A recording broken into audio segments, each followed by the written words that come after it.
మూసీ పునరుజ్జీవన ప్రాజెక్టును తెలంగాణ ప్రభుత్వం ప్రతిష్టాత్మకంగా చేపట్టింది.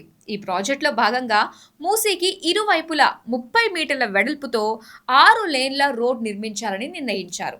బఫర్ జోన్ ని పాటిస్తూ మురుగునీటి శుద్ధి, గాంధీ సరోవర్ అభివృద్ధికి ప్రణాళికలు సిద్ధం చేసిన తెలంగాణ ప్రభుత్వం ఇరువైపులా విశాలమైన రోడ్ను నిర్మించాలని డిసైడ్ చేశారు.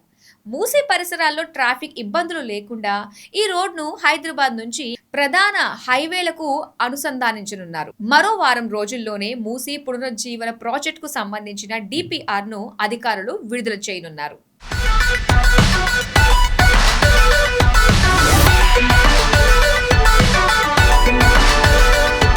మూసీ పునరుజ్జీవ ప్రాజెక్టుకు చకచక అడుగులు.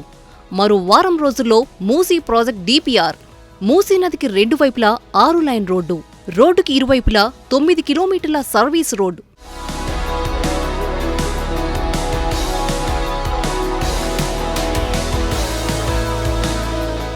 హైదరాబాద్లో మూసీ ప్రక్షాళన సుందరీకరణకు చకచక అడుగులు పడుతున్నాయి. ఈ క్రమంలో మూసీ నదికి 2 వైపులా 6 లైన్ల రోడ్డు నిర్మించాలని ప్రభుత్వం నిర్ణయించింది. ఈ 6 లైన్ రోడ్డుతో విజయవాడ, ముంబై, బీజాపూర్ హైవేలకు అనుసంధానం చేయనున్నారు. ఇందులో రాజేంద్ర నగర్ సమీపంలో బుద్వేల్ వద్ద ఓ జంక్షన్ వస్తుంది. అత్తాపూర్ నుంచి ఎలివేటెడ్ కారిడార్ ప్రారంభమై పురానాపూల్, నయాపూల్, చాదర్ఘాట్, మూసారాంబాగ్, గౌరెల్లి వద్ద ఎగ్జిట్లు ఉండే విధంగా రోడ్డును నిర్మించనున్నారు. ప్రకృతి చూపిన సహజసిద్ధ మార్గంలో మూసీ నిరంతరం ప్రవహించేలా గోదావరి జలాలను తరలించేందుకు పక్కా ప్రణాళికతో ముందుకు వెళ్తోంది తెలంగాణ ప్రభుత్వం. మూసీ నదికి 2 వైపులా 50 మీటర్ల బఫర్ ఏర్పాటు చేయాలని అధికారులు నిర్ణయించారు. ఈ బఫర్లో నిర్మాణాలకు, నివాస ప్రాంతాలకు అనుమతి ఉండదు.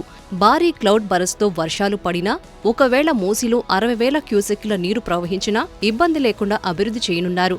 మూసీకి 2 వైపులా 30 మీటర్ల 6 లేన్ల రోడ్డుతో పాటు 9 మీటర్ల సర్వీస్ రోడ్లను నిర్మించనున్నారు. మూసీలోకి వచ్చి చేరే మురుగును 3 సార్లు శుద్ధి చేసి ఆ నీటిని పరిశ్రమలు, డేటా సెంటర్లకు తరలిస్తారు. ఇక మూసీ పునరుజ్జీవ ప్రాజెక్టులో భాగంగా సుమారు 200 ఎకరాల్లో గాంధీ సరోవర్ను అభివృద్ధి చేయనున్నారు.